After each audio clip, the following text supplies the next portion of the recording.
A housing protester has stormed the stage at a Jeremy Corbyn event to demand he condemn Labour councils for socially cleansing us. Aysen Dennis unfurled a banner inches from the Labour leader last night after he avoided making a full-throated attack on his own party.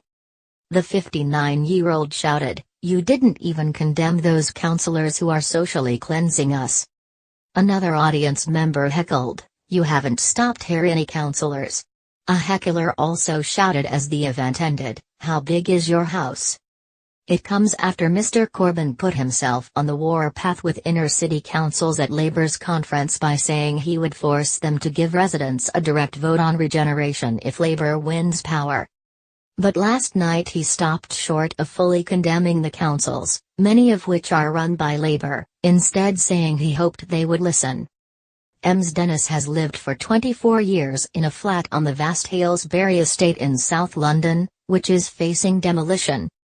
She was at the event with Mr. Corbyn's own brother Piers, who was blocked from rejoining the Labour Party in September.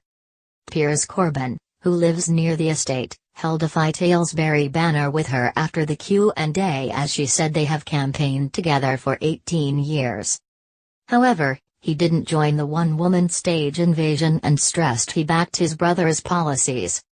Jeremy Corbyn faced the clash as he attended a screening of social housing documentary Dispossession to mark 6 months since the Grenfell Tower fire. Panel members at a Q&A urged him to react to criticism of regeneration by London Labour councils Haringey, Southwark, and Lambeth. But he gave a lengthy answer explaining councils are not allowed to borrow, and have problems obtaining land, and are in an ongoing legal process. He then added, "I fully understand the feelings of people on the ground in all 3 areas you've mentioned, and I hope those councils will take into account the points I put and the view that was put by a very large majority to a resolution that was agreed at Labour Party conference in September." The film's director Paul Sng branded the town hall's Labour in name only and demanded, "What can you do as the leader of the Labour Party to influence these councils?" Mr. Corbyn replied, "To encourage the point I made on community consent, to encourage the points that have been put in the Labour conference decision. And also look at the overall picture of what's happening in inner city areas all across the country." Saying Britain had some of the worst quality and priciest housing in Europe, he added, "There's no reason for that other than a lack of political will to do something about it. I certainly have that political will to do something about it." Aysen Dennis said Mr. Corbyn's answer was not good enough. "We've had enough," she told the Mirror. "This is our life and I'm fighting for it and I'm never ever going to give up." Piers Corbyn highlighted his brother's pledge to give estate residents a vote on regeneration projects at Labour's party conference, and other policies like his vow to build 500,000 social homes. He told the Mirror, "I think probably Aysen wanted to hear these things more forcefully. Jeremy is clear about these things." A string of London councils have faced criticism and legal battles over their regeneration plans.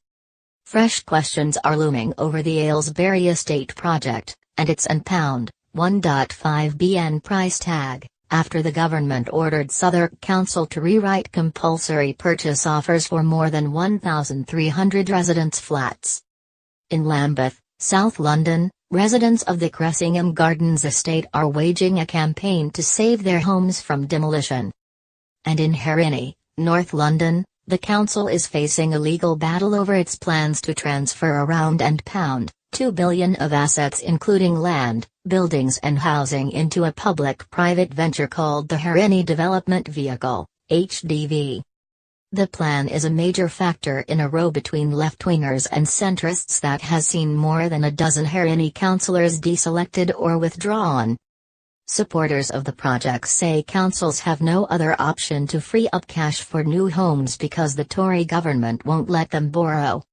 Last night's event also saw audience members attack Mr. Corbyn for promising to pause and fix the totality of benefit universal credit but not ditch it entirely.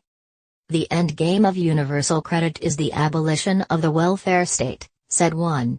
Another yelled, "It's killing people, Jeremy, right now. We know people that are going to die." But he was cheered for saying, "I realized there wasn't sufficient money in the budget to improve housing stock. That's why I want to get rid of this government."